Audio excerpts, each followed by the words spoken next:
नमस्ते। एक शहर जो कभी मुंबई और पुणे के साए में रहता था, आज अपनी कहानी खुद लिख रहा है। जी हाँ, हम बात कर रहे हैं नागपुर की। चलिए आज समझते हैं उस जबरदस्त बदलाव को जो नागपुर को इंडिया का अगला बड़ा इन्वेस्टमेंट हब बना रहा है। 2 लाख करोड़ रुपए।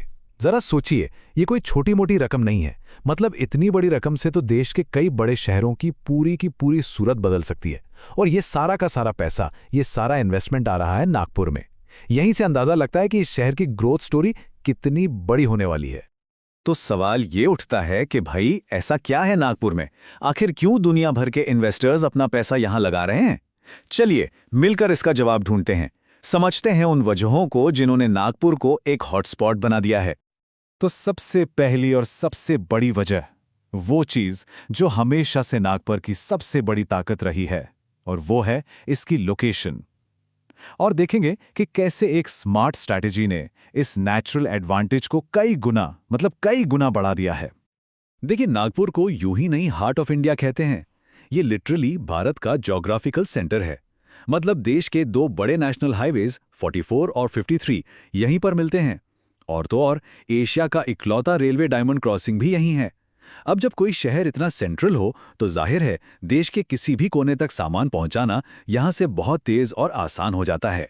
ये तो एक नेचुरल लॉजिस्टिक्स हब है। अब यहाँ एक बहुत ही कमाल की गेम चेंजिंग स्ट्रैटेजी अपनाई गई है। सोचिए, सिंगापुर से दुबई के लिए जो फ्लाइट्स जाती हैं, उन्हें लंबे सफर के लिए बहुत सारा फ्यूल लेकर उड़ना पड़ता है। अब ज्यादा फ्यूल का मतलब है कम कार्गो, मतलब कम मुनाफा। तो प्लान क्या है? प्लान ये है कि प्लेन कम फ्यूल और ज्यादा माल लेकर उड़ें, बीच में नागपुर में रुकें, रिफ्यूल करें और फिर अपनी मंजिल की तरफ निकल जाएं। है ना कमाल का आइडिया? बस यही एक सोच नागपुर को एक बहुत बड़ा इंटरनेशनल कार्गो लिंक बनाने वाली है। अच्छा, लोकेशन तो हो गई। अब आते हैं दूसरे पिलर पर, और वो है इंफ्रास्ट्रक्चर, वो भी फ्यूचर वाला। मतलब यहाँ जो बड़े बड़े प्रोजेक्ट्स चल रहे हैं वो सच में शहर का पूरा नक्शा ही बदल रहे हैं। इतनी तेजी से और इतने बड़े स्केल पर डेवलपमेंट सच कहूँ तो बहुत कम शहरों में देखने को मिलता है। और इसका एक जबरदस्त उदाहरण देखिए। नागपुर का जो डबल डेकर मेट्रो कॉरिडोर है, उसने अपना नाम गिनीज वर्ल्ड रिकॉर्ड्स में दर्ज करा लिया है। ये अपने आप में बहुत बड़ी बात है। ये दिखाता है कि यहाँ का डेवलपमेंट सिर्फ तेज नहीं है, बल्कि वर्ल्ड क्लास और इनोवेटिव भी है। और कहानी सिर्फ मेट्रो पर खत्म नहीं होती। नागपुर मेट्रो का फेज 2 एक्सपेंशन हो रहा है। मुंबई तक जाने वाला शानदार समृद्धि महामार्ग, और तो और आने वाला नागपुर गोवा एक्सप्रेसवे भी है। ये सारे प्रोजेक्ट्स मिलकर कनेक्टिविटी को एक बिल्कुल नए लेवल पर ले जा रहे हैं।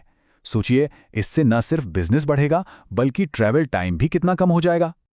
चलिए अब बात करते हैं तीसरे और शायद सबसे जरूरी पिलर की।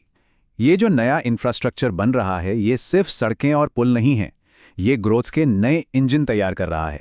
ये नए इकोनॉमिक जोन्स बना रहा है जो बड़े बड़े इन्वेस्टमेंट्स को खींच रहे हैं और हजारों लाखों नौकरियां पैदा कर रहे हैं। और इसका सबसे बड़ा, सबसे अच्छा एग्जाम्पल है मिहान, मतलब multi modal international cargo hub and airport at Nagpur.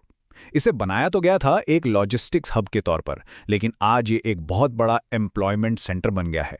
देश विदेश की बड़ी बड़ी कंपनियां यहां अपने ऑफिस खोल रही हैं। आप देखिए, आईटी सर्विसेज से लेकर एविएशन, मैन्युफैक्चरिंग से लेकर फार्मास्यूटिकल्स तक हर तरह की बड़ी इंडस्ट्री को मिहान ने अपनी तरफ खींचा है।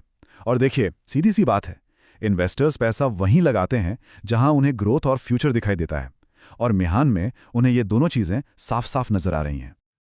और ये तो बस शुरुआत है। मिहान के बाद अब एक और बहुत बड़ा, बहुत एम्बिशियस प्रोजेक्ट शेप ले रहा है, न्यू नागपुर। प्लान ये है कि इसे ग्लोबल बिजनेस और फाइनेंशियल हब के तौर पर डेवलप किया जाए। ये प्रोजेक्ट नागपुर को सिर्फ एक इंडस्ट्रियल शहर नहीं, बल्कि एक वर्ल्ड क्लास मेट्रोपॉलिटन सिटी बनाने का दम रखता है। इस पूरे डेवलपमेंट का इकोनॉमिक इंपैक्ट देखना है तो जमीन की कीमतों को देखिए। जो शुरुआती अनुमान है उनके हिसाब से समृद्धि कॉरिडोर के आसपास की जमीनों की कीमतें 2035 तक लगभग 5 गुना तक बढ़ सकती हैं। ये एक सीधा सीधा इशारा है कि इस इलाके में एक इकोनॉमिक ब्लास्ट हो रहा है। तो जब हम इन सभी पिलर्स को एक साथ देखते हैं, इसकी strategic location, world class infrastructure और ग्रोथ के ये नए इंजन्स, तो एक बहुत बड़ा सवाल सामने आता है। क्या नागपुर में सच में वो बात है कि वो इंडिया का अगला मुंबई बन सके? और नागपुर की कहानी का सबसे दिलचस्प हिस्सा यही है। एक तरफ है जबरदस्त पोटेंशियल, जैसे इसकी लोकेशन, इसकी प्लानिंग और दूसरी तरफ है उसका जीता जागता सबूत, जैसे वर्ल्ड रिकॉर्ड बनाने वाला इंफ्रास्ट्रक्चर और ताज और हिल्टन जैसे बड़े ग्लोबल ब्रांड्स का यहां आना। मतलब यहां सिर्फ बातें नहीं हैं, काम भी दिख रहा है। ये पोटेंशियल और प्रूफ का एक बहुत ही रेयर और पावरफुल कॉम्बिनेशन है। और ये लाइन बहुत कुछ कहती है। कई मायनों में नागपुर आज बिल्कुल वैसा ही लग रहा है जैसा कभी मुंबई अपने शुरुआती दिनों में था। एक ऐसा शहर जो अपने फ्यूचर को, अपनी किस्मत को खुद लिखने के लिए तैयार खड़ा है। तो आखिर में एक सवाल सोचना तो बनता है, क्या नागपुर का ये जो पूरा डेवलपमेंट मॉडल है, ये भारत के बाकी शहरों के लिए एक ब्लूप्रिंट, एक रास्ता बन सकता है? ये एक ऐसा सवाल है जिसका जवाब तो हमें आने वाला वक्त ही देगा।